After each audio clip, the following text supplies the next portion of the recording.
Welcome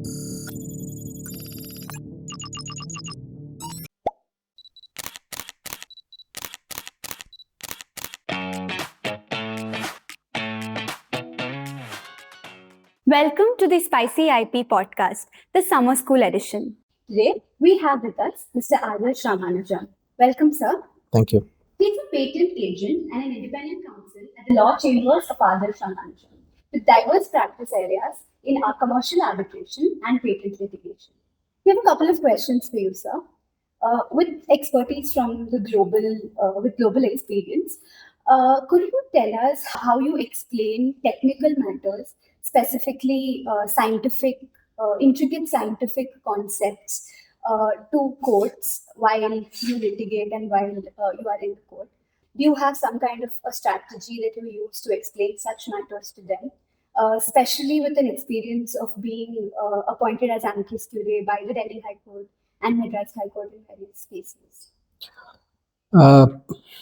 I don't know if there's any specific strategy, but usually my starting point for any dispute that involves a lot of technical facts is to actually become a person skilled in the art myself. That's usually my starting point, which is that for each case that I have to attend to, I actually try to go to the depths of that technical field to the extent that's feasible for me given the time limits.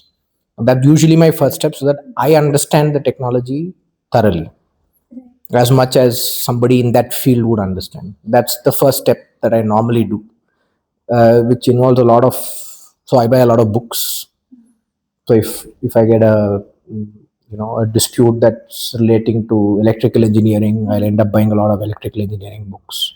If I get something on fluid dynamics, I'll buy fluid dynamic books.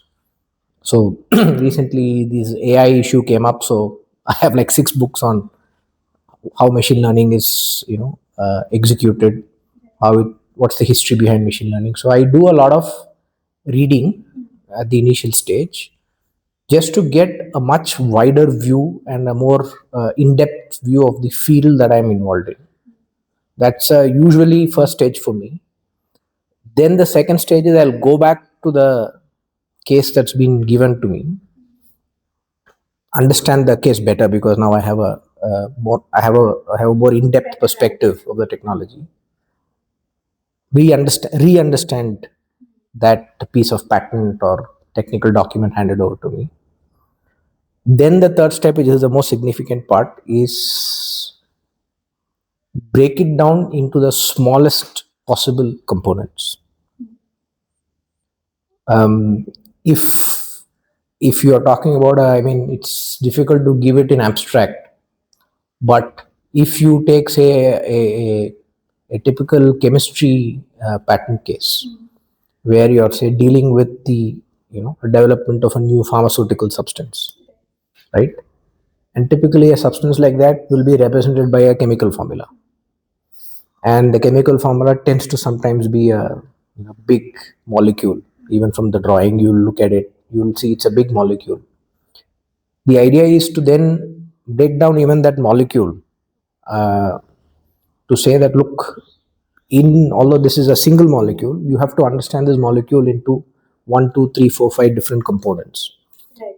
And this is essentially how these components are coming together to make this particular molecule, and where the real functionality of that molecule is arising from. Is it because of a substitute at a particular location or a substitute at another location? So the idea is to enable the judge or assist the judge in making them understand that what you look on the surface looks complicated. Okay, but it is possible to break down anything that is complicated into smaller packets of information. Okay. And my job, as I see it, is to assist the judge in breaking it down into that smaller package of information, and then assist the judge in putting them together. So this is usually the process I go through. Sometimes it's very expanded depending on how much time I have on my hands. Sometimes it will be very truncated depending on what time I have on my hands. The other thing I've also realized is in the span of my limited career or experience, judges are having lesser time than before. So, if say 8 years ago, I would have 2 hours to explain a case to a judge, that's now cut down to half, which means we also need to enable or assist the judge to understand the same set of facts in half the time than before, which means you will again go back, you will again break it down into even smaller packets. So I feel the key is to be in a position to break it down into that smaller packet of information. That's the way I see it. I don't know if this is a strategy or if it's just my own chaotic way of doing it, but it's the complexity that always bothers a judge. Because you can give a judge a complex typical fact scenario and they never have a problem in breaking it down, right? You take a typical family dispute, maybe some 15 different family members, but they'll still know how the partition will go. They don't get perturbed by the complexity. What perturbs them is when the complex facts are also gibberish, where they're too technical. So if you're able to break it down, I think that's the key, is what I have seen. So, as a counsel, it's important that you know it very well before Yes. you can do it. Yes. So, in that aspect, how important do you think is a background of science for patent litigation? Like, do you think somebody with a science background or somebody who understands science better is at a better position? 100%. I think as an arguing counsel, it is the person who can, you need not have a science background. I do, but what I tell everybody is if you want to do patent litigation, either have a science background or mentally be ready to know that even if you don't have a science background, you should be willing to put in the time to understand every technical aspect of the case that comes before you.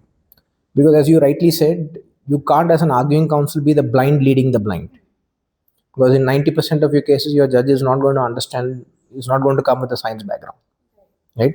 Which means if you also don't understand it, you're only going to give some half-baked thing to the judge, and that's not going to help the judge in any way.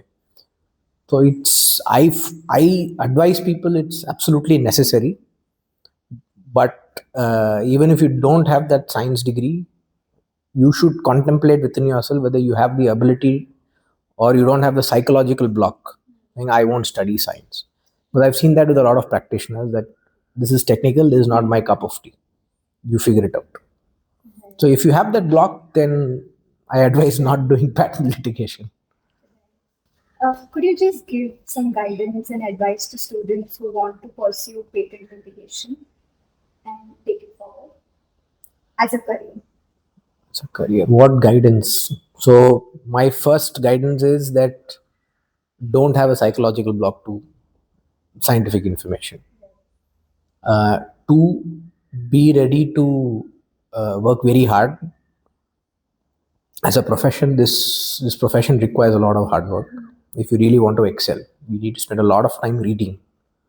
And in the area of technical facts in patent litigation, it's all the more because you end up having to read stuff that is not got to do with anything with law.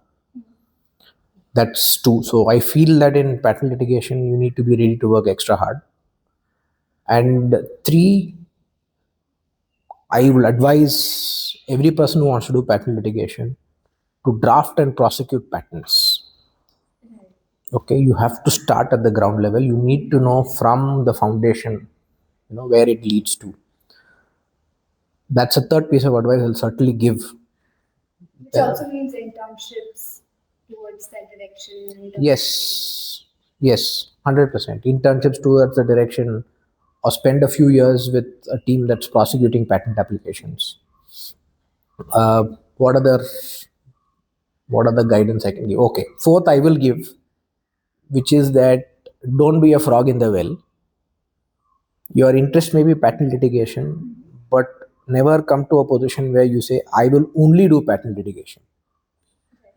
I feel that doesn't help. So this initial part of the podcast that I was telling you, the ability to break it down into smaller packets, I think a lot of it also has to do with lateral thinking, which is you need to attack the same problem from different angles. Okay. So if you're the guy who's or the gal who's doing only patent litigation or only patent work every day, 7 days a week or 6 days a week, I think you lose that ability to attack the problem from different angles. It's your ability to do non patent litigation, and in fact preferably non IP litigation. Just step out of that zone of IP or patents, do something completely different. I don't know, take up some bail work, whatever other areas interest you or don't interest you. Do a contract dispute, do some arbitration, whatever work comes your way. Try doing things other than patent litigation and IP litigation. I think it hones your ability to look at the same problem from different angles.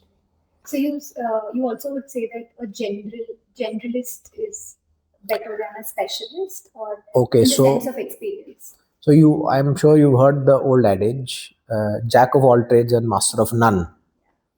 So I have my own personal adage. I delete the word N from none.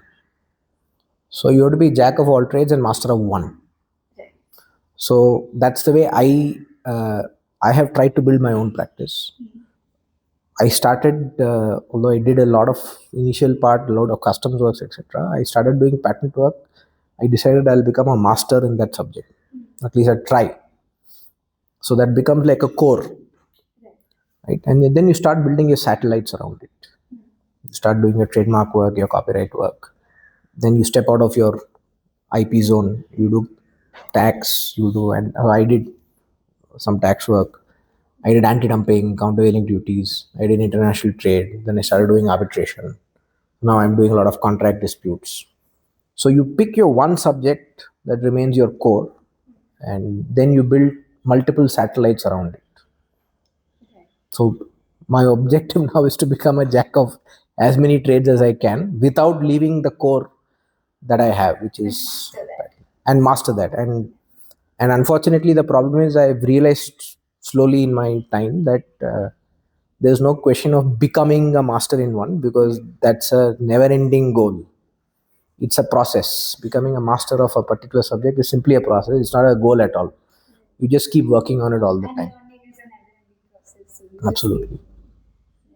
And one last thing, with respect to the current legal education system in our country, do you think there is a gap in students coming out and becoming patent litigators, or do you find something that is missing in today's system, which, if implemented, can bring out better patent litigators?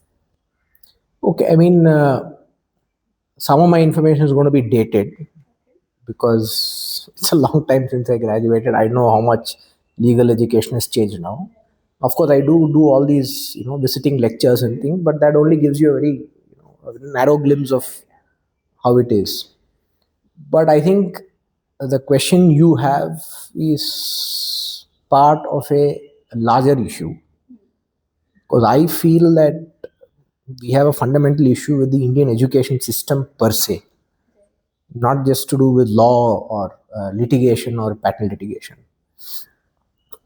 I have seen that back in the day when I finished my high school, and we had to picking. Of course, law was my first preference. Engineering was my backup.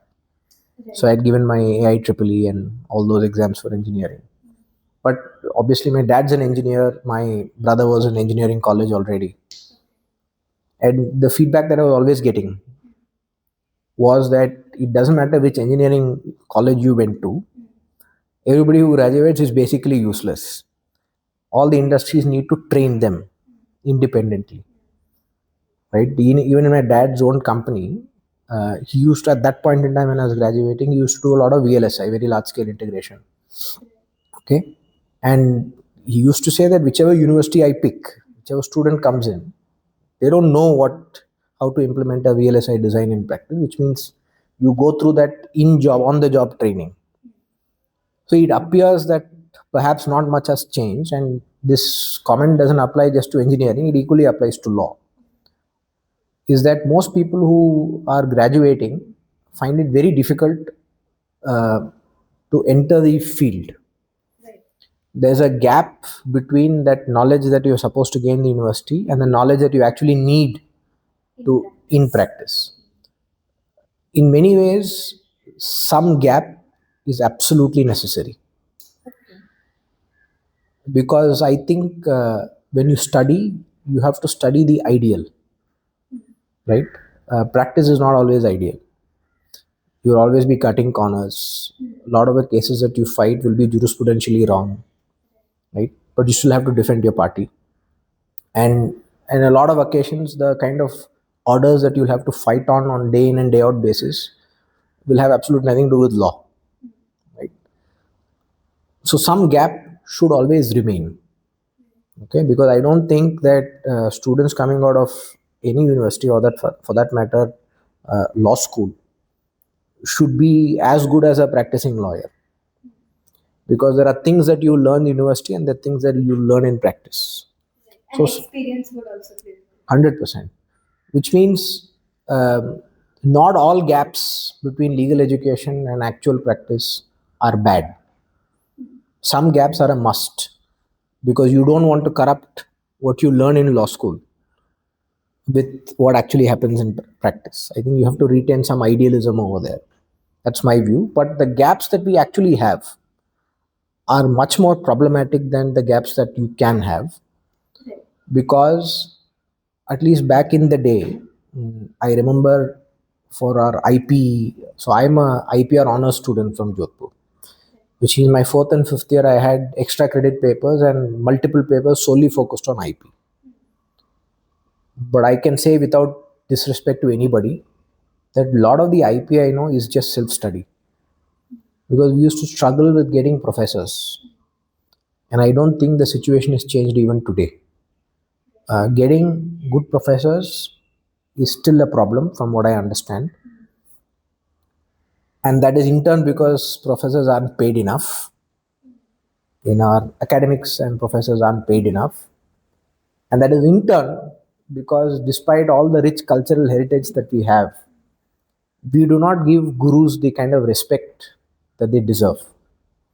And this is very contrary to our original heritage and culture and history. Gurus are always treated next to God, right? But in fact, above God, after your parents, Mata Pita, Guru Devam only. But I don't think we treat our teachers with the respect that they actually deserve. And that shows in the way they are treated, in terms of pay packages, or in terms of how, colleges are typically run. So I feel that till you solve that larger issue, you're always going to have an unwanted gap in legal education, which means you take a very specialized niche field, so like IP litigation or patent litigation.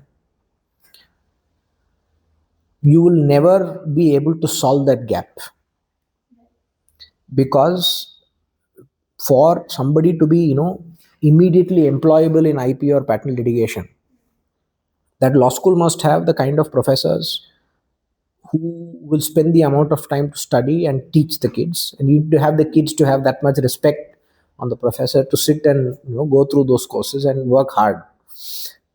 I find that perhaps that is not happening in all the fields that we want.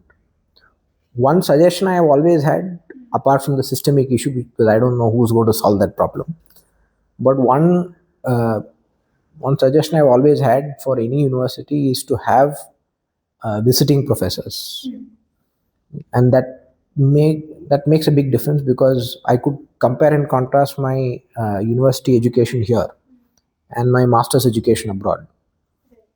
So in my master's education, I specialized again in IP, pharma regulation, and competition law, right? And the kind of professors I used to have used to teach papers. I had a mix of, I could, of course, in a master's, you can pick your papers. I was able to pick a set of courses which were purely academic, taught by pure academics. And I had a set of courses that I could pick from pure practitioners, which means twice a week they visit from their office and teach us for a couple of hours and then we head back. So I was able to get a good mix of pure hardcore theory, uncorrupt pure hardcore theory, and I also was able to get a glimpse of how that theory is actually applied in practice. For me, at least mentally, it made a huge difference because suddenly I was able to see things very clearly. I will still not forget. I did a paper on patent prosecution. I was taught by my professor, who was a partner specializing in biotech patent prosecution. So, I mean, I had studied a lot of patent law by then. By the time I went to the US, which means I already know theoretically. Okay, so there's an obviousness standard, there's an enablement standard. But he used to come to class and he used to give us like sample questions. So here's the specification, and here's the office objection, and our take-home assignment will be draft a response. So then you are actually forced to apply, and obviously we get it wrong sometimes and we get it right sometimes. That's part of the, But it gave me a first-hand glimpse of how that theory is applied to practice. I think that changed my outlook. Another paper I did was actually called patent litigation. So beginning of the course, we were given a fact situation. The class was divided into plaintiffs and defendants. Every alternate week, each class each section divided as plaintiff and defendant will either draft a motion or will argue a motion. So if this week I draft a motion for summary judgment, say as a defendant, next week, so this week I'm graded on the draft, and next week I have to argue that motion for summary judgment, then I'm graded on my oral arguments. So that's the course. So that's the entire course from beginning to end. So you had a simulation. Right. So this is another paper that I very distinctly remember. So again, that gave me a very clear idea. Of course, it was for American practice. I realized it's very different from what happened in India when I came back later, but it gave me a very good insight. And I feel we don't do enough of that here in India. Another thing I strongly recommend universities is to adopt the Socratic method of teaching. What's that? Which is that a course material is prescribed before each class. Students are expected to study the material and come. And the purpose of the class is largely to go to a higher level of discussion on that reading material, right? And the Socratic method of teaching is because the student is expected to be prepared. The class is taught by Q&A. And in fact, you're graded on it. I think we should start implementing those kind of teaching methods because students also must get serious with their coursework, and every day matters in class. And you'll be randomly called also. You'll be randomly called, okay, so and so, come on, tell me, what do you think of this? You don't answer, and you're graded on that also. To make it a serious affair, you're graded on it. But I think that also helps because coming to class just to read the reading materials doesn't make sense to me. Which would already be available. Correct. And this is especially true now. You've got an information overload. I mean, you have to say no to information now. Apparently, ChatGPT gives legal opinion also now. So you have got a vast amount of information that's freely accessible. So coming to class just to discuss what's already available in the public makes absolutely no sense to me, right? The purpose of the class should be a peer group with one person perhaps knowing a little more than the other on that day. Having an enriched discussion on what is to be done with that, where are the loopholes, where are the problems, where should the jurisprudence go. I think that's the way classes should be conducted. That is what I feel. That's, I think, the second thing that we need to do. One is, therefore, visiting professors who are in practice. Two is the Socratic method of teaching and not the typical lecture method. I don't think it helps a lot. But I think even this, apart from the larger systemic change that I have, that we as a people have to change our attitude to teachers. Even these two changes will require a lot of push. It's not going to happen overnight. As somebody who's been doing all these visiting lectures the past 8-10 years at least, I think it's being done as a matter of routine. Not enough seriousness is attached to because end of the day, a practitioner has to take time off from what he or she is doing on a regular basis to visit the university. So there has to be some level of seriousness attached to that type of work. Again, it's a matter of respecting the position. I think this also will take some time, but I think these are at least achievable. Thank you so much, sir. Thank you for being here. My pleasure. And, your insights would definitely help. That I don't know. Definitely, because a lot of things that you said are very much relatable, and for especially people who want to, specifically the beginning part of the podcast where you were mentioning about the technical matters, specifically with people who want to get into patent litigation, I'm sure these words would definitely make a difference to them. Thank you so much for My being here. pleasure. It was a pleasure talking to you. My pleasure. Thank you.